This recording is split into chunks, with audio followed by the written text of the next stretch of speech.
From Chicago's CAN TV, this is Chicago Newsroom.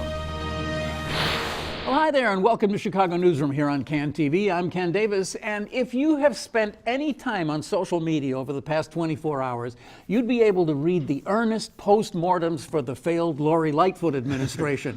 How after just a few hours under the blinding light of Rahm Emanuel's powerful, overwhelming persuasion, she caved to the corporate interests and signed up to be a soldier in their army.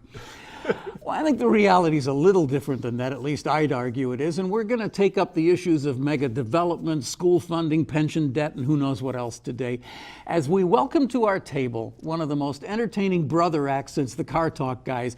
Chicago's Bridgeport neighborhood hasn't historically been associated with left-wing politics, but that's what you get on these guys' program. It's called Hitting Left, and it's produced every week for WLPN, Lumpen Radio, emanating from the co-prosperity sphere, as opposed to ours, which is a no prosperity sphere. What you hear via the radio waves in the podcast afterward is unfiltered, no holds barred conversation with some of the most interesting progressive voices that are running around in Chicago today. And as you might expect, the usual bickering from a couple of brothers who've been around for a while. So what we're talking about here today, ladies and gentlemen, is the Klonskys, Fred and Mike. Bloggers, teachers, political activists dating back to the 60s. And actually their dad was in the Lincoln Brigades during the Spanish Civil War, but I don't think they were. We'll find out. We will find out as we introduce in alphabetical order Fred and Mike. Welcome back. Welcome back, Fred. That was quite an intro. Thank you. Welcome back, Fred. And Mike, welcome for the first time. Glad to have you here. Thank you. I love Hitting Left. I think it's a wonderful show, and you guys are doing a good job. So you can carry on from us. Can we have your spot? I read on Bob Fader says you're leaving. I'm hanging it up. Yes. Well, that's too bad. Oh no, it's not. Well, you're welcome to come on Hitting Left with the Klonsky Brothers anytime. I accept your invitation. That'll be great. Okay. So, as I said, we're sitting here today facing the prospect that Lori Lightfoot is already a failed mayor because she caved or whatever it was. The Sun-Times editorial today, the very people who endorsed her are calling it a flip-flop. Let's start with that.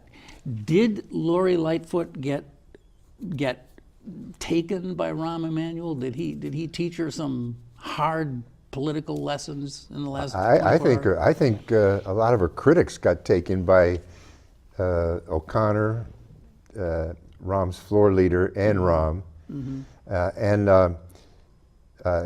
he was able. O'Connor, especially yesterday, was able to shift the whole focus of this TIF Lincoln Yards thing onto Lori Lightfoot and make it seem like she did it instead of them. And unfortunately, a lot of our friends, even our left-wing friend critics, fell for it and let Rahm Emanuel off the hook on this thing. I think that's the key thing. I mean, it's as if Lincoln Yards wasn't Rahm's legacy to this. I mean, he claimed it as the legacy to the city, and then suddenly, within a few hours, really, it got hung on Lori Lightfoot. And what was she supposed to do? Well, that was the question I was going to ask you. I mean, what would your expectations have been? I mean, I kind of wonder, looking back on it, if she didn't get kind of lured into a bit of a trap here. Yes. Because I agree with that, Ken. I think she and her team could have played it two different ways. One is they could have just stayed out of it, and then maybe taken ownership of the struggle to change it or tweak it once everybody knew the votes were there. And in the council. Or she could have tried to do what she did, which was to intervene as best she could, try to get a delay on the vote, and then when she saw that the vote was going to go their way, try to tweak it as best she could, try to build in a better deal for black and Latino and women, which she did. Of course, the problem is nobody knows what's in that deal. None of the aldermen who voted for it have even read it. And so what's going to happen is, after she takes office on May 20th, after her inauguration, she'll get a chance to rework it or renegotiate it as best she can. But I think she would get criticized one way or the other. Of course, yeah. I saw Franz Spielman does a column, and I think it was in Yesterday sometimes. Yeah. Where she makes the claim that that Lori got played, and that this was the inevitable result of being a newbie at the job. Rich Miller in Capital Facts says she allowed the deal to go through, as if she was in a position to stop it or allow it. Really, what she did was what she said she would do all during the campaign, was that she opposed the deal, she opposed the tiffs for it, and that it was likely that there was nothing that could be done until she took office. And when she took office, it's what you said in all the debates, that she would go back in and where she could make changes and involve the communities that are involved in those changes, she would do it. So really, she's doing what she said she would do all during the campaign. Well, one of the key moments in this, though, was the whole Pat O'Connor thing, which I found really interesting because, I mean, after the fact, he says, well, if she had asked, we would have just delayed the vote. We would have killed this $1 billion or $2 billion deal that Rahm Emanuel had been working on for his entire administration. We would have just let that go if she had asked, but she you got didn't a Finkel ask. Steel you want to buy? Right. I got a Cortland Avenue bridge. And then a funny thing is, all my friends on the left ended up yesterday all quoting Pat O'Connor. Like he's their guru. Whatever. And I mean, there's almost no credibility to that. I mean, Pat O'Connor's job was to make sure that vote happened, and he would have made sure that vote happened. But no you matter could what. argue, but I could argue, and I'm admittedly one of Lori Lightfoot's biggest fans, but I could be argued that she also got played a little bit by Rahm and O'Connor. Because she and them made an agreement, and she thought, and when you make an agreement with somebody, you don't expect them to kind of flip the script on you a couple hours later and blame you or blame you for the whole deal to get the heat off themselves. And well, so maybe it was a good early lesson in how to good mayor early the lesson city that of you Chicago, can't make deals with these people. They're so bought off already, and they're skilled. Well, I was talking with my buddy Ben Jarofsky the day before, and we were both kind of laughing about this, and I was saying, it's like, this is what this meeting's going to be. All right, it's Rahm, and it's maybe Pat O'Connor, and it's Lori Lightfoot, and they sit there and they say, look, we need, you need a little something, we need a little something. Andy's on the phone, Andy Glore from Sterling Bay. Andy, listen, we got to give you a haircut on this thing, babe. We're going to do like 15, 18, 19%. What can you do if we cut it by? Well, I could delay building one of those bridges for 2 years and bill it to something else. I imagine that's deal, just what the phone right? call was That's like. a deal. We got it. Everybody's got it. Lori, you can walk out with your head high. But it wasn't like that. They didn't want. They didn't want to let that happen. But where is it in writing? I know. Well, nobody knows because it's 600 pages. It's on page and by the time you read it, they probably changed 300 of the 600. That's right. So I do feel, and I think maybe we're all kind of saying this, that she learned a valuable lesson, I guess. But more importantly than her learning lessons, which I'm sure she'll do along the way, we have to learn lessons. Those of us who are activists, those of us who are out there, fighting the good fight. Right. We have to learn that we're not. It's not a spectator sport. we don't sit here and hope. I hope Lori does the right thing. Right. We got to. Which is what happened yesterday. I mean, there were people in the council galleries. There were people in the streets blocking traffic, including some future aldermen. And that's exactly what should be happening. We're not going to. No one should depend on anybody in office to take care of things for them. Yeah. This goes back to the Harold Washington days for us.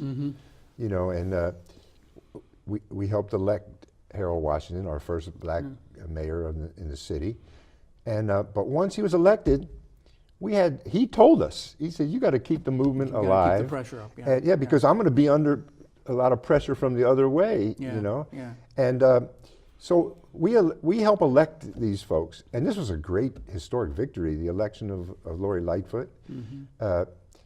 Maybe not on the same level with Harold Washington, but close to it. Yeah. First African American woman, lesbian woman. I mean, almost unheard of in this country. And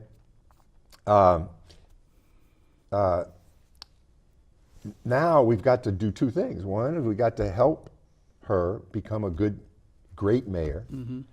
And that means not from the get-go say we've got to take down Lightfoot. We got to start organizing which is what for the some of next these folks have election. done. But didn't we learn like the opposite lesson, for example, during the Obama years, where once Barack Obama was elected, all the street movement seemed to go, well, everything's taken care of. And The anti-war movement just disappeared overnight. And we don't have to hit the streets anymore. Right, We don't have to do but independent- also, so that was our bad. Right. But on the other hand, when somebody has such an overwhelming support and a mandate for change from the voters, you can't just come in and start chopping at her. This is the part that I don't understand, and I'm really confused. And if we had Mayor-elect Lightfoot sitting at the table, this is what I would ask her today. I would say, well, why didn't you go into this meeting fully understanding you can't stop this? This train is not going to stop. So instead of sort of backing out and saying, okay, well, I sort of give my blessing to this going forward, you issue a statement saying, I was able to get a couple of more concessions, and that's it. I am still completely opposed to this, and I urge all the aldermen to vote no, and I hope they'll vote no. And then you stand aside, let them vote yes, and then at least your hands are still clean. Now she's a kind of a co-owner of this thing, and I don't understand how that happened. You know what? We can sit here all day and talk about messaging. Yeah. And you know, there's an art to that. My daughter's is an expert. Yes. Joanna. But candidates and politicians mix their messages or say things. Yeah. You can't get hung up on every word that's in the Sun-Times. You know, Right. like yesterday she said something about to these people. She said, enjoy your day in the sun. Right. And then she said, because I'm going to come back at you Right.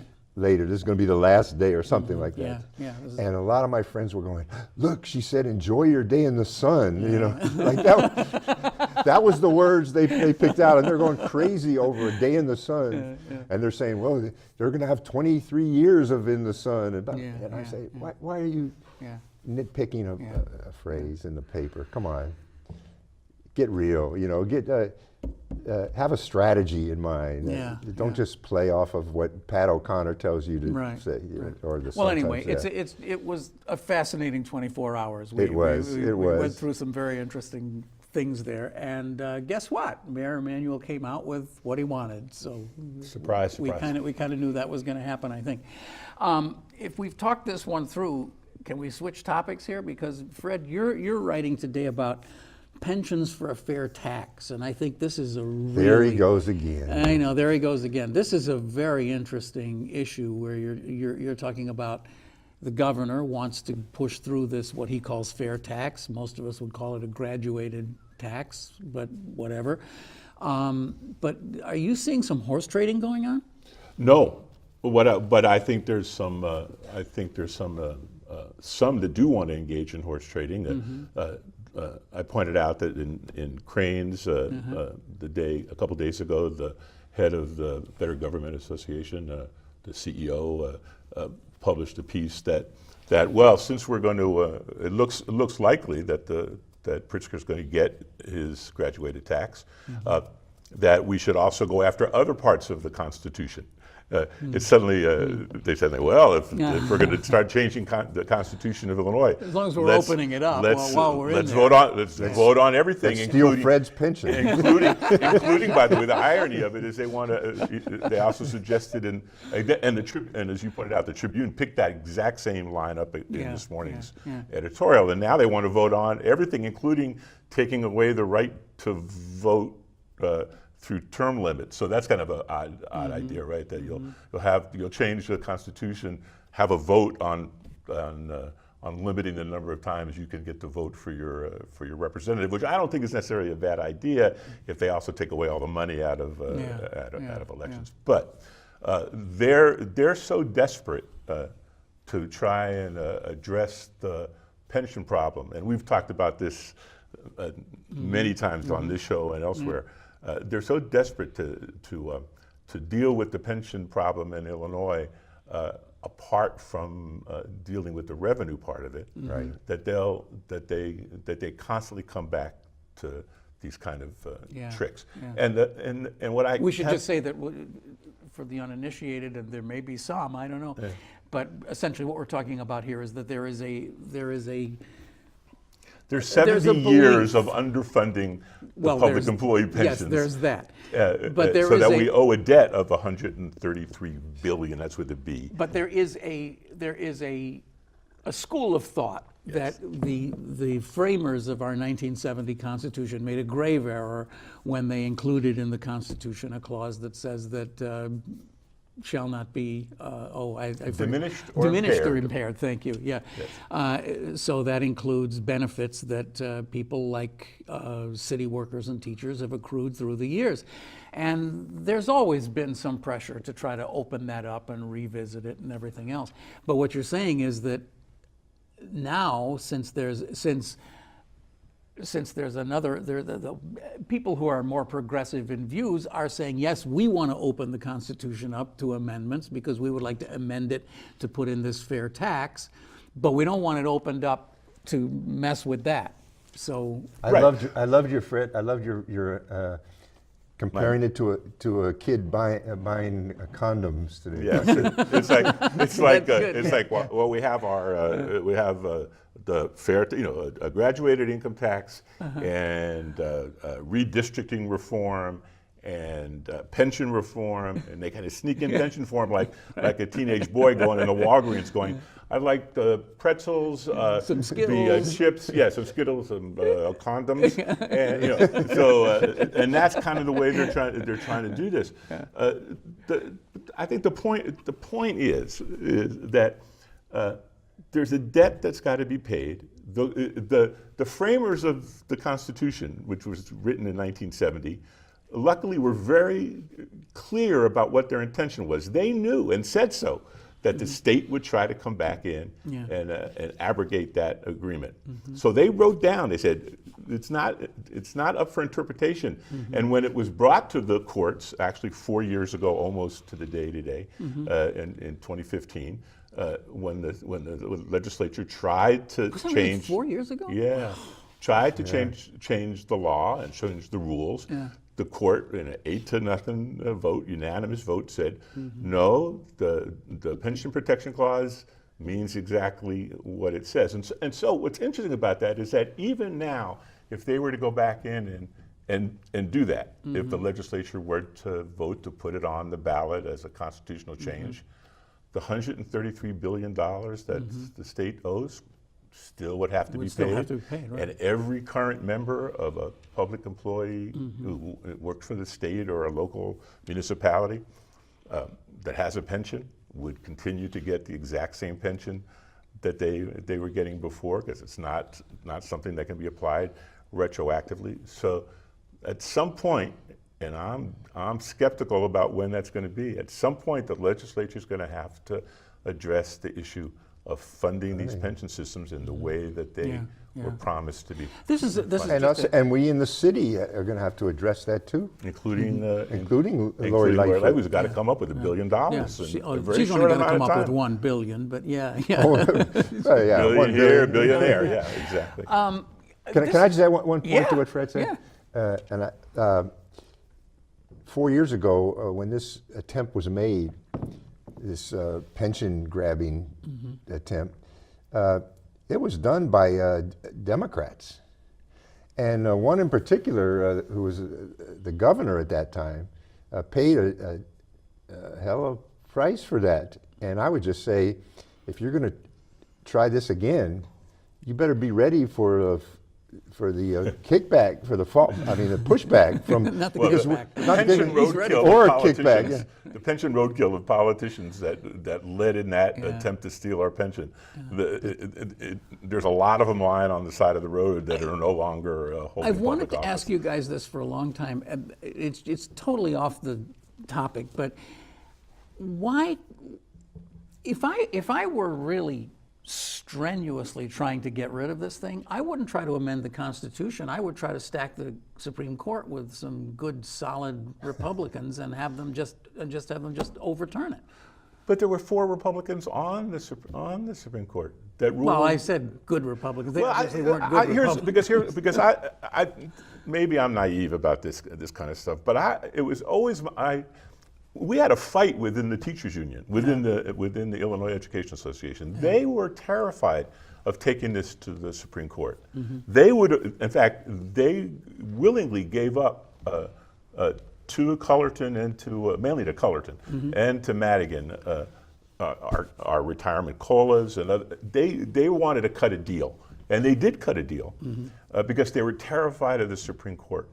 And then it turned out that it was the Democrats in the legislature that messed us up, and it was the 8 members of the Supreme Court. Because I think that the court felt that the legitimacy of the court and of the rule of law at this moment was more important than making those kind of changes.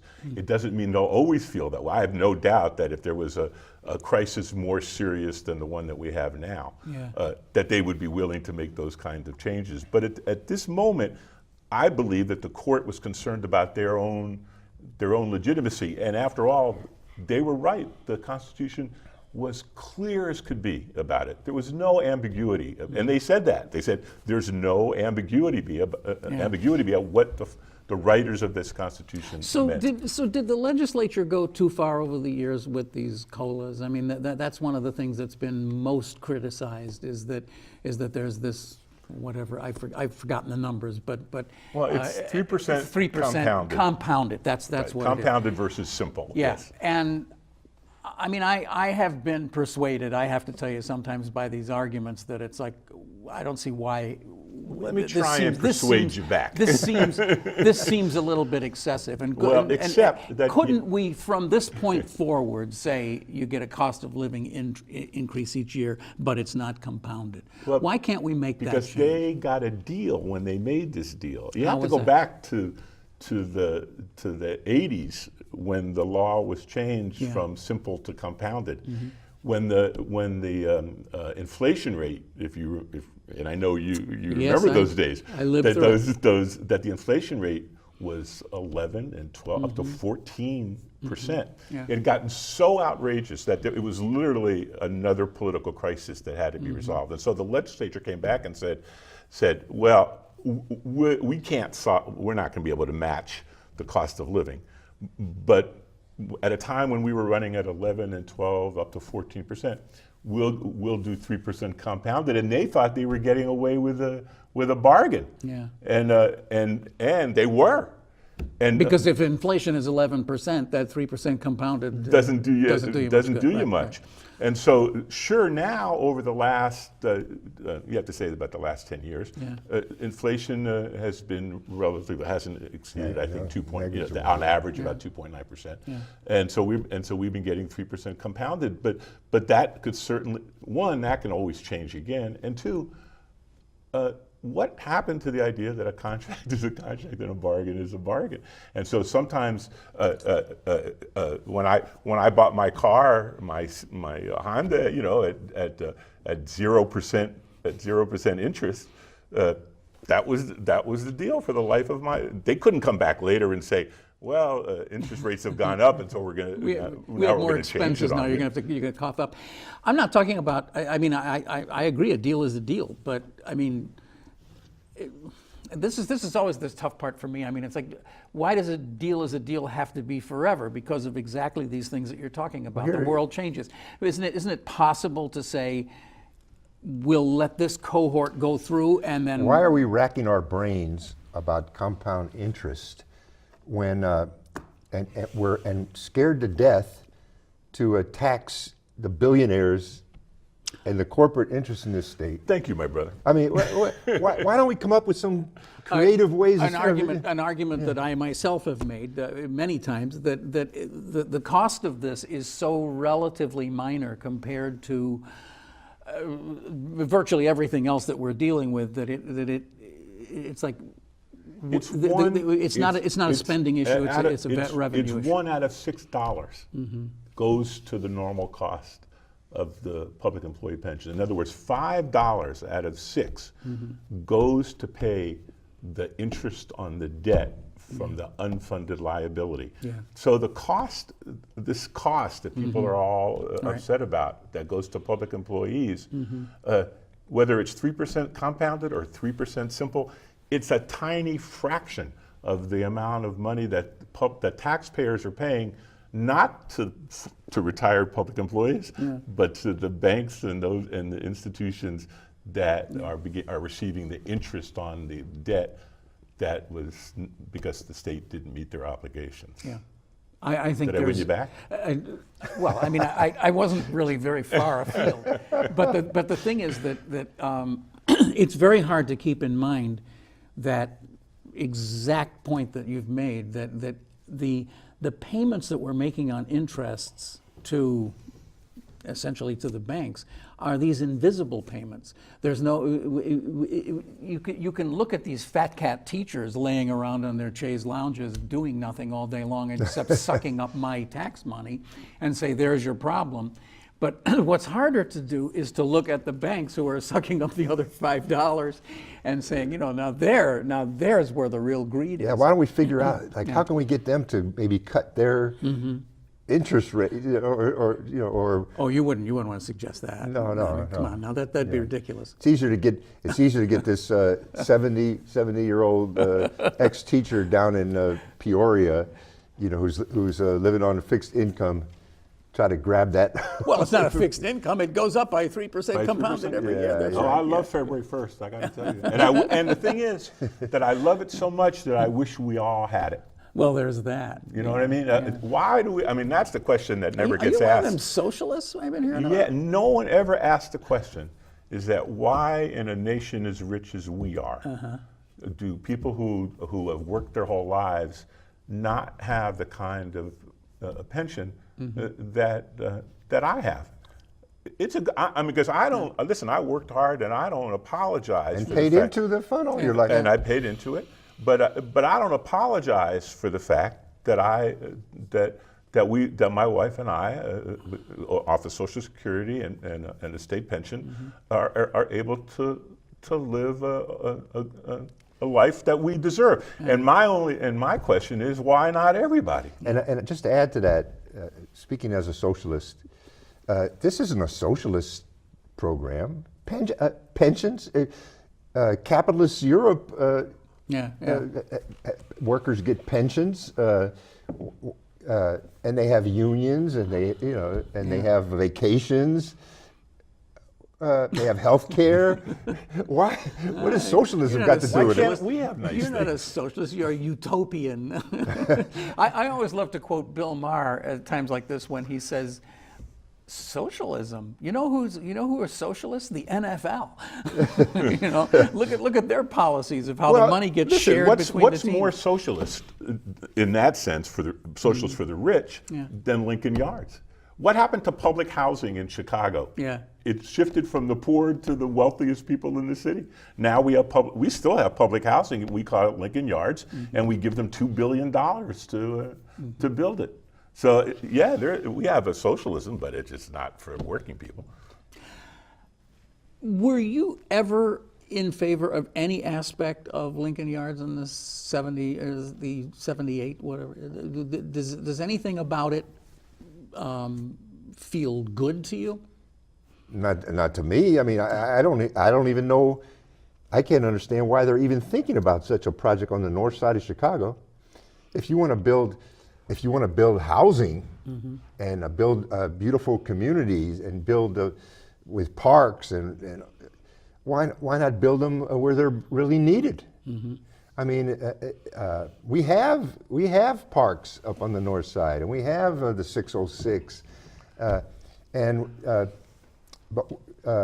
there's no affordable housing on the north side. Okay, I guess maybe my question was a clumsy question. Let me see if I can do it a different way. Bill Daley, I think, was making a very good point when he addressed the City Club to announce that he was running for mayor, essentially. And he said, one of our biggest problems is our falling population.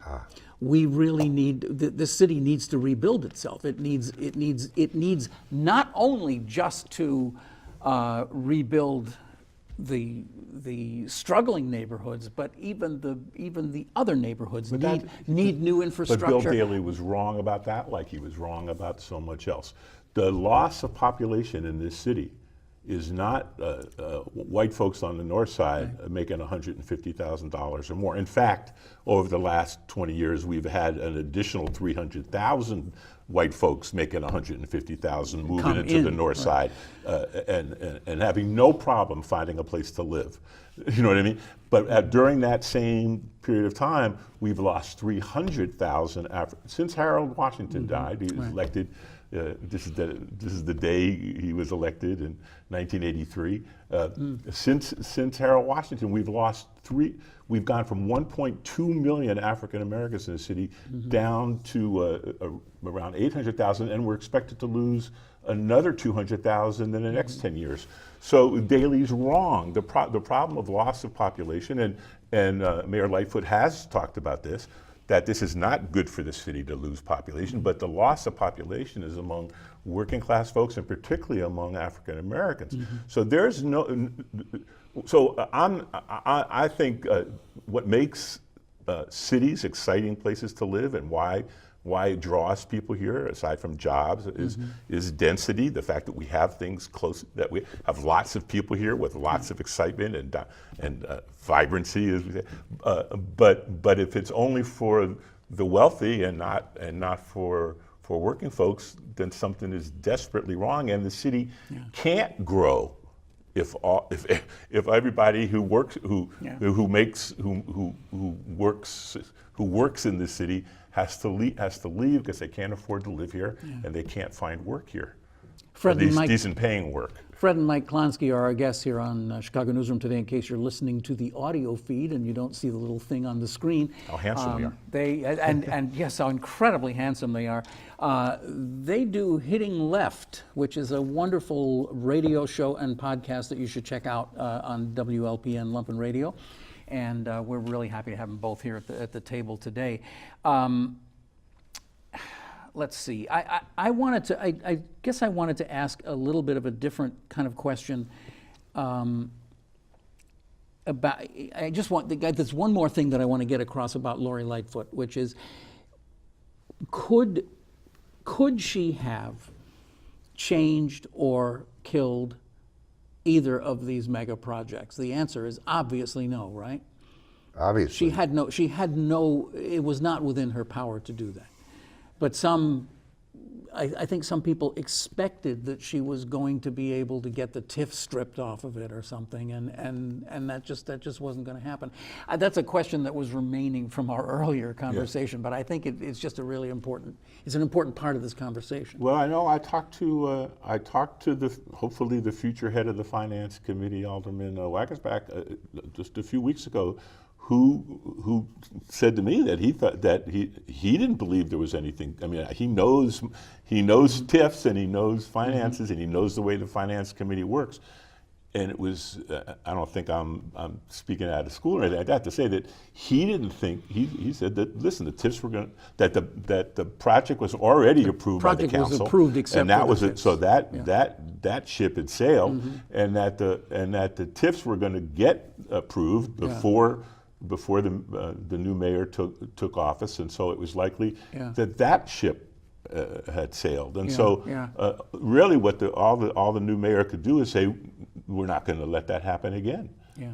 And she could and did try to use her what muscle she had to try to muscle things in it before she took office. Yeah, She was yeah, out there. yeah. I thought that she did.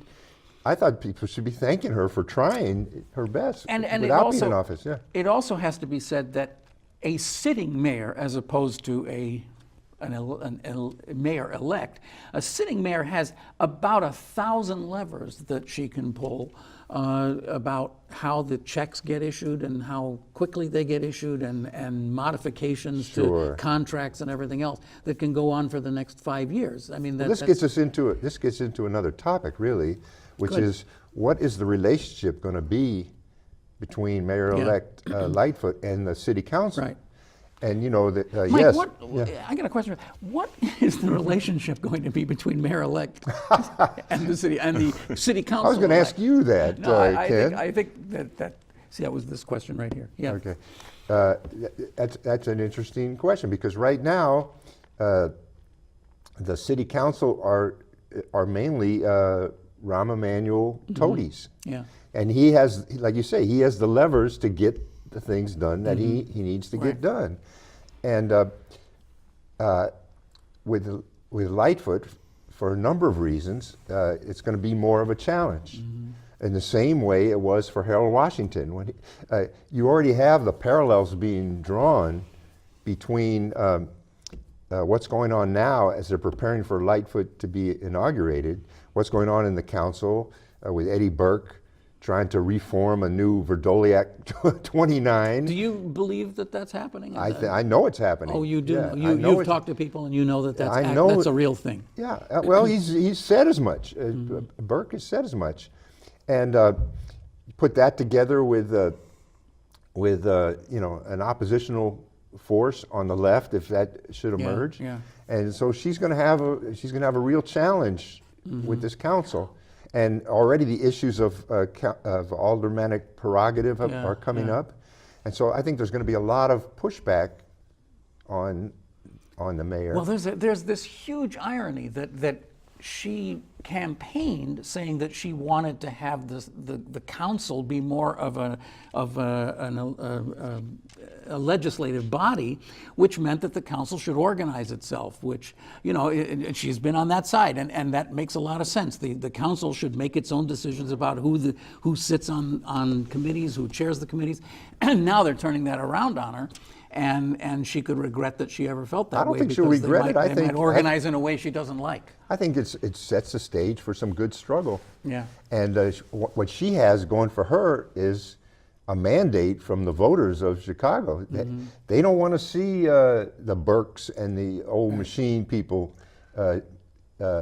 forming a block against her. Yeah. The only people who wanted them were those few people in that little precinct that all came out and voted for Burke and got him over the. But this does remind us of you know, sometimes we've been without democracy in this city for so long. It comes creeping in, and Greg Hines and Cranes calls it messy. I mean, I'm 70. I remember Harold, and I remember the days in this city, and it was very messy. It was also much more democratic than we've experienced since. And so for the mayor and the city council to be in a tussle over how things should proceed, how the structure should work, how the process should go, and there's debate and argument about it, and there's people sitting in the streets on LaSalle, and that's what democracy looks like. And I'm with you on that. I like that. It's just been way too quiet these last 30 years, and people don't recognize it when it comes crawling back, and so it's coming back little by little, and we should be there should be a left flank in the city council to Lori Lightfoot. They should push things that she may not be comfortable in doing, and there should be fights. That's what legislation. That's what a democratic body looks like. You're not the guys to ask, but you know, are you worried about the business community losing confidence in Chicago because of all of this? The business community Did you see her transition team? Penny Pritzker and Wirtz and these people. Yeah. You know, they're dying to throw money at Lightfoot. Mm-hmm. This is what they're all about. They see an opportunity here. Mm-hmm. They're not worried about struggle in the council. Well, give me an example. And Lightfoot, like you say, she's got to come up with $1 billion pension debt to pay. Right. She's not putting us on the financial budget transition team. Not so far. No, yeah. Good thing too. Yeah, good thing. Yeah. So, you know, I'm looking at her appointment and going, oh, Penny Pritzker. Uh-huh. You know, she was the one who turned the heat lamps on us when we were picketing out in front of the Hilton on 100-degree. I mean, at the Hyatt on a 100-degree day. Excuse me, Hilton. On a 100-degree. So I go, oh, but then again, I'm thinking, if you need billions of dollars, talk to Penny Pritzker. You know, she knows where it's at. She knows where that money is. Yeah. And so everybody's making such a big deal about this transition team.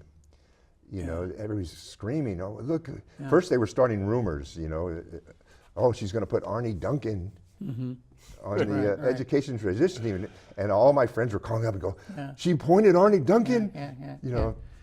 We don't like Arnie Duncan. I said, she hasn't appointed Arnie Duncan. Where'd you get that? Well, who she did appoint were co-chairs to her education team, including Sylvia Puente of the Latino Policy Forum. That was a good choice. Nikita Brar of the Chicago United choice. for Equity. We love Nikita Brar, yeah. The others were Artie Dufili. I'm sorry, I apologize. Don't know that. Artie Dupili, a vice president and dean at National Louis University and a former school district official, and Sybil Madison Boyd, a school improvement coach and researcher who leads a coalition of youth-serving organizations. Yeah. I have no idea what that means, but she's that person is also a former charter school operator. Is that right? Yeah, at a charter. In fact, it's at a charter school where they just had a strike. Oh, all right. Yeah, and so I guess what Lori Lightfoot is trying to do is have a balance in her transition team. I'm sure that they're not going to be the same faces who pop up on the appointed school board. Yeah.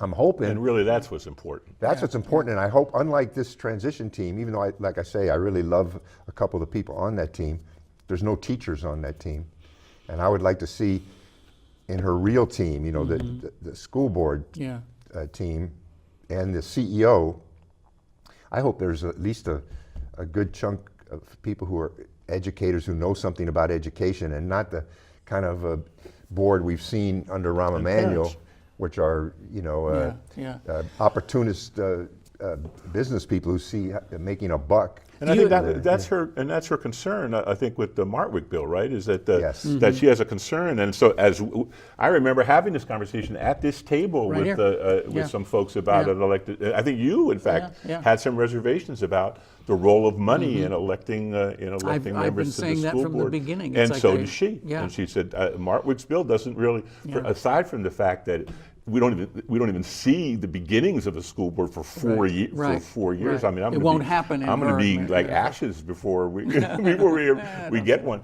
But she's expressed that concern and caught some grief about that too, because that bill passed the House like I don't know 100 and something. Do you think that was that just like a kind of a giving her the finger kind of act on Martwick's part to pass that bill? I don't trust anything Martwick does. It was a ridiculous bill. 20 elected representatives and 20 school districts.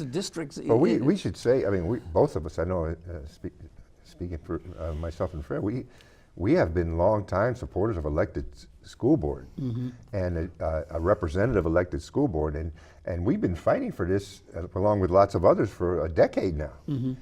We were out in the street with petitions 10 years ago. On doors. 10 years ago. So where are you on this Martwick bill? Well, there's 20 seats. I think a lot of the issues about how many people and all this is moot when it's going to take 4 years to even get to the point where they have another reauthorization vote. So this is not going to impact the first Lori Lightfoot term at all. She's going to have to be. Yeah. You're going to still have mayoral control of the schools, which I've been opposing for decades since it came in. But mayoral control feels a little better when you got a mayor that you like, right? Well, not to me. Okay. Not to me. I think it. I'm not saying that I'm not in favor of mayoral control either, but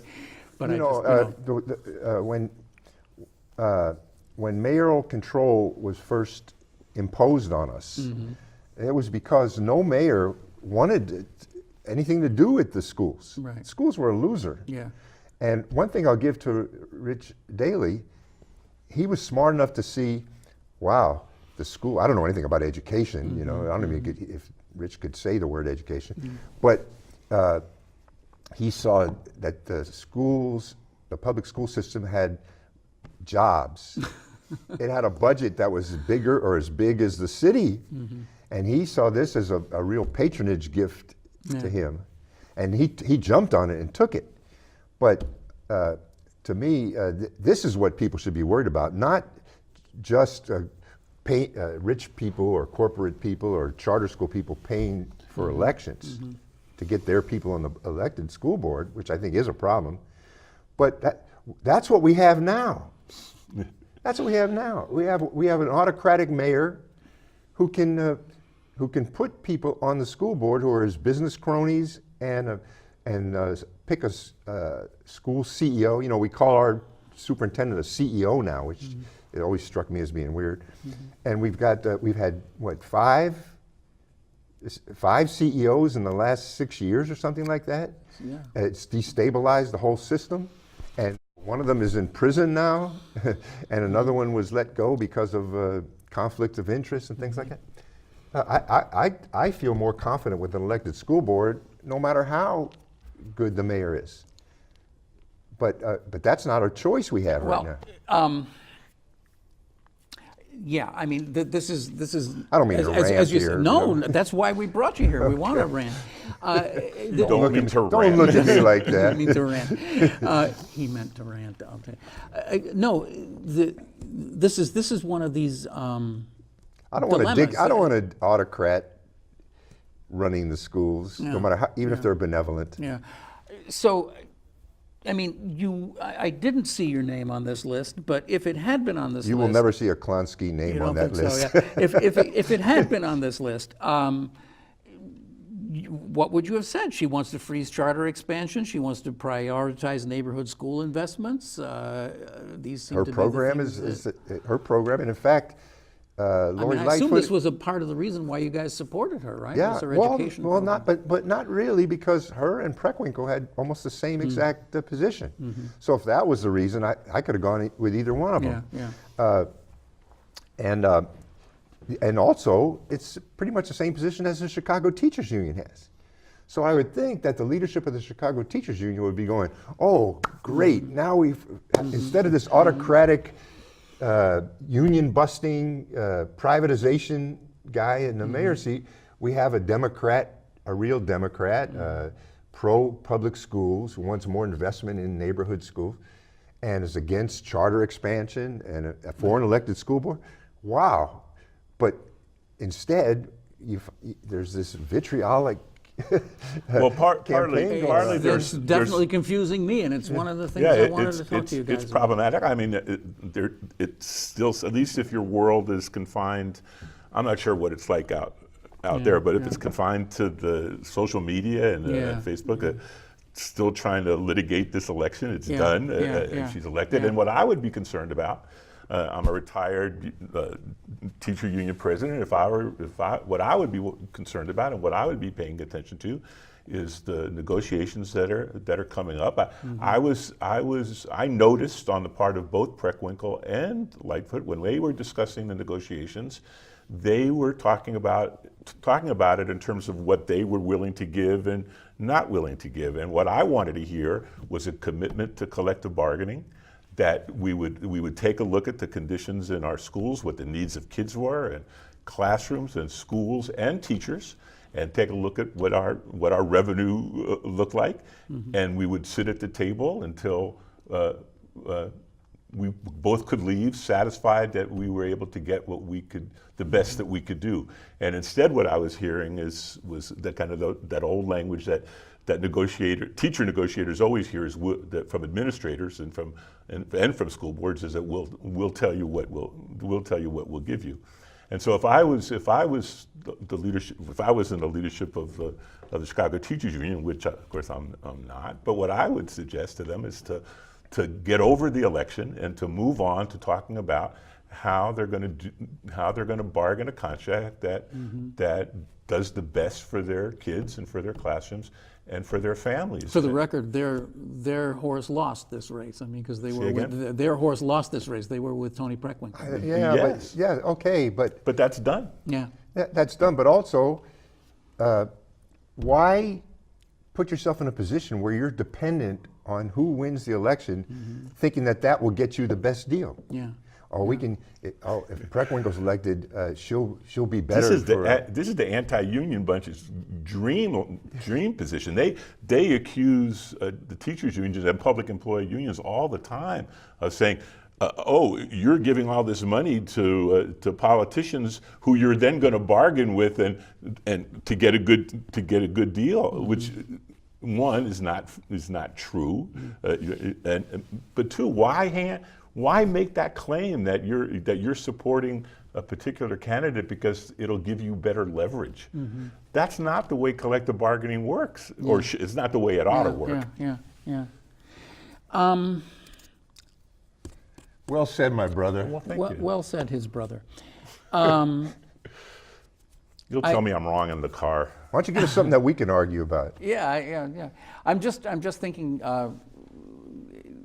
My wife is a big fan of your show, and so she has been prepping me of all the things, and I'm just panicking that I'm not asking the questions she wants me to ask. So I think I got through most of them. But can we just? What do you and your wife argue about politically? Everything. Everything. Yeah. Really? Yeah. Okay. Yeah. It's healthy. I don't mean to get personal. I was just curious. No, it's just we like to argue. Tell me a little bit about this thing about your dad and the Abraham Lincoln Brigade. This is something that we both have been really fascinated about, and we got about a minute or two left. What? How did that inform in you 1936, there was a civil war in Spain. Yes. And fascists overthrew the elected Republican government, and instituted, also at the behest of Hitler and world fascism, a war, a bloody war, and around the world there was a call among revolutionary and left-wing and communists and socialists to defend Spain against the fascists. They call them premature anti-fascists. The volunteers who would. Well, later they called them that. Or later they called it, yeah. And But Dad was a poor Jew growing up in Brownsville, Brooklyn. Our grandfather was a rabbi in a working class congregation. He dropped out of school in 8th grade, joined the Communist Party. And when the word came that they were calling on people to go, he hopped on a freighter. It's the classic story. Hopped on a freighter to France, climbed over the Pyrenees, and joined up with the Republican forces to the Abraham Lincoln Brigade, and was there for essentially for about a year until he got sick, and they sent him.